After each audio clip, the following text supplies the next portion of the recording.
Assalamualaikum warahmatullahi wabarakatuh. Bertemu lagi dengan Ibu Sofiatun di pelajaran fikih.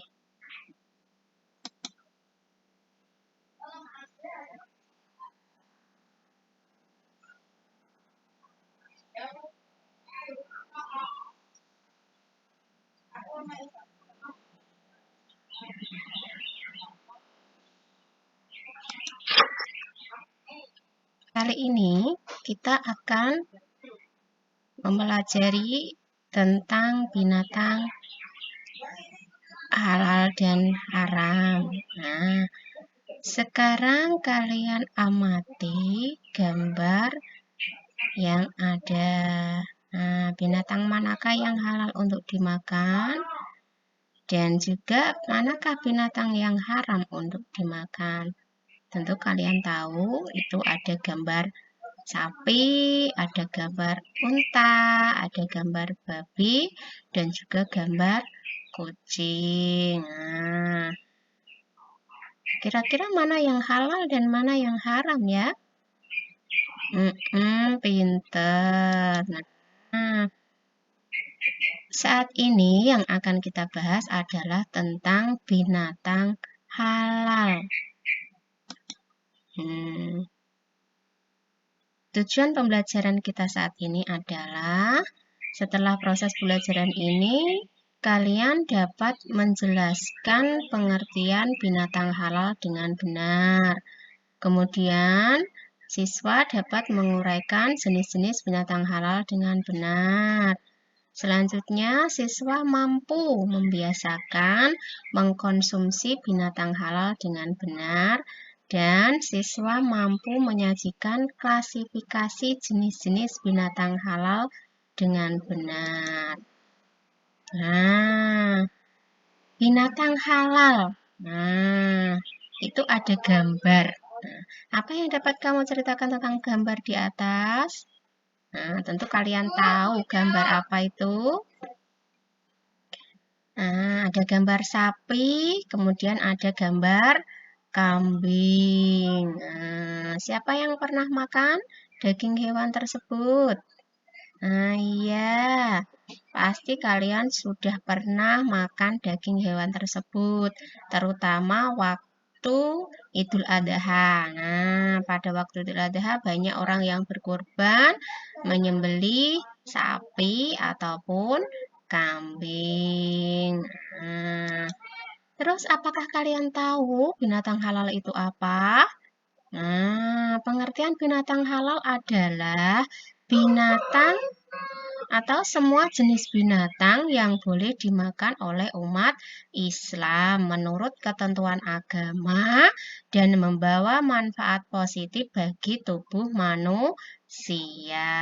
Nah, sekarang jenis-jenis binatang halal. Nah, apa saja sih jenis binatang halal itu? Nah, yang pertama adalah jenis binatang yang hidup di air. Di situ dicontohkan adalah ikan, udang. Nah, tapi masih banyak lagi jenis binatang yang hidup di air. Nanti kalian bisa pelajari, bisa nyari sendiri kira-kira apalagi ya selain dua binatang tersebut. Nah, kemudian yang kedua adalah jenis binatang yang hidup di darat. Nah, semua binatang yang hidup di darat itu halal, kecuali nanti ada dalil yang menyebutkan bahwa itu haram. Nah, contohnya apa sih jenis binatang yang hidup di darat itu yang halal? Nah, di situ ada contohnya sapi, ada kambing. Nah, kalian pasti tahu selain dua binatang ini, ada masih banyak lagi binatang yang hidup di darat yang halal. Nah, nanti kalian cari ya sebanyak-banyaknya.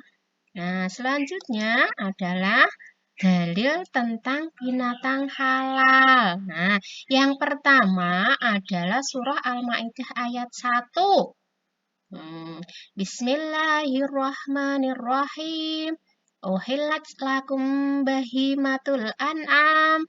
Yang artinya dihalalkan bagimu binatang ternak. Nah, binatang ternak ini kira-kira jenis binatang yang hidup di air apa hidup di darat ya?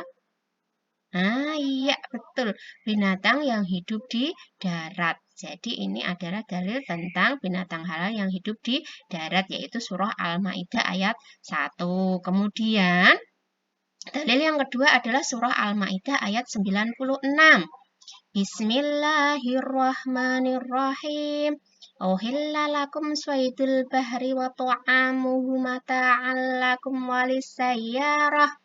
Artinya, dihalalkan bagimu binatang buruan laut dan makanan yang berasal dari laut sebagai makanan yang lezat bagimu dan bagi orang-orang yang dalam perjalanan. Nah, kalian pasti tahu ini dalil binatang halal yang hidup di mana? Yang hidup di air. Nah, jadi ini adalah tentang dalil binatang halal hidup di darat yang hidup di air.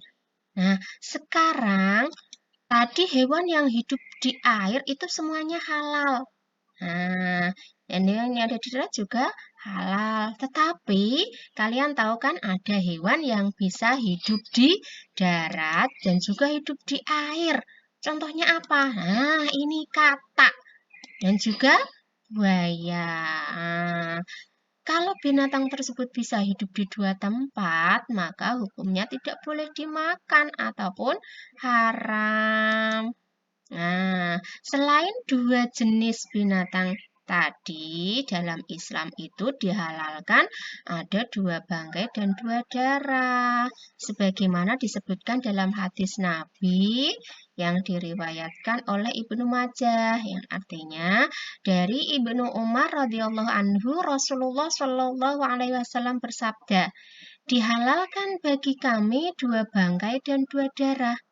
Adapun dua bangkai tersebut adalah ikan dan belalang, sedangkan dua darah adalah hati dan limpa. Nah, kalian berarti tahu kan, kalau bangkai ikan, nah itu berarti halal. Maksudnya bangkai bagaimana?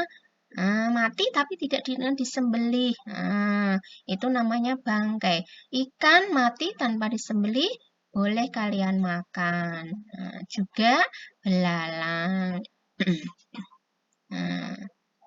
Selanjutnya, setelah kita tahu jenis-jenis binatang halal, kita harus membiasakan mengkonsumsi binatang halal. Allah telah memerintahkan kepada umat Islam untuk selalu mengkonsumsi makanan yang halal dan baik, sebagaimana dalam firman-Nya, yaitu surah Al-Baqarah ayat 168.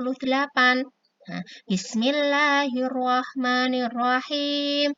Ya ayyuhan nasu kulu mimma fil ardi halalan thayyiba, yang artinya, hai sekalian manusia, makanlah yang halal lagi baik dari apa yang terdapat di bumi. Jadi manusia itu disuruh untuk makan makanan yang halal dan juga baik yang terdapat di bumi. Allah telah menciptakan semua yang ada di bumi ini untuk keperluan manusia. Jadi manusia harus selalu memilih yang halal dan juga baik. Selanjutnya, bagaimana sih caranya kita membiasakan mengkonsumsi binatang halal itu?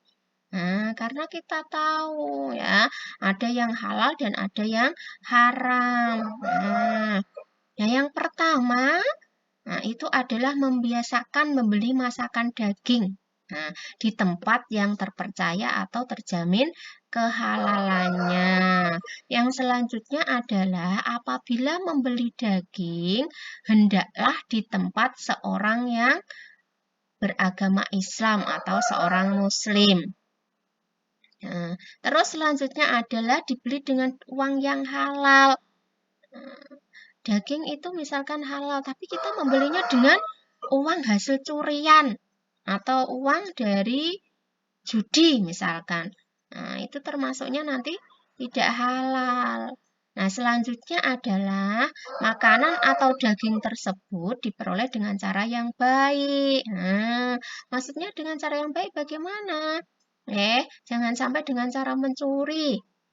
Misalkan teman kamu udah bawa bekal ke sekolah, nah lauknya ayam, kamu lauknya tempe atau dadar kamu pengen. Nah, terus kamu comot, tanpa permisi kamu makan, itu namanya dengan cara mencuri, jadinya tidak halal.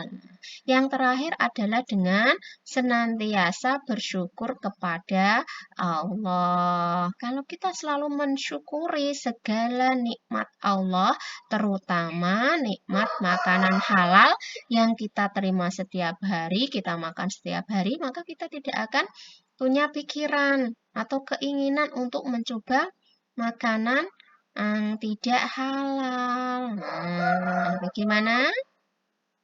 Nah, bagus. Nanti kalian harus selalu membiasakan untuk mengkonsumsi binatang halal. Nah, demikian pelajaran kita hari ini tentang jenis-jenis binatang halal dan cara membiasakan mengkonsumsi binatang halal. Saya akhiri. Wassalamualaikum warahmatullahi wabarakatuh.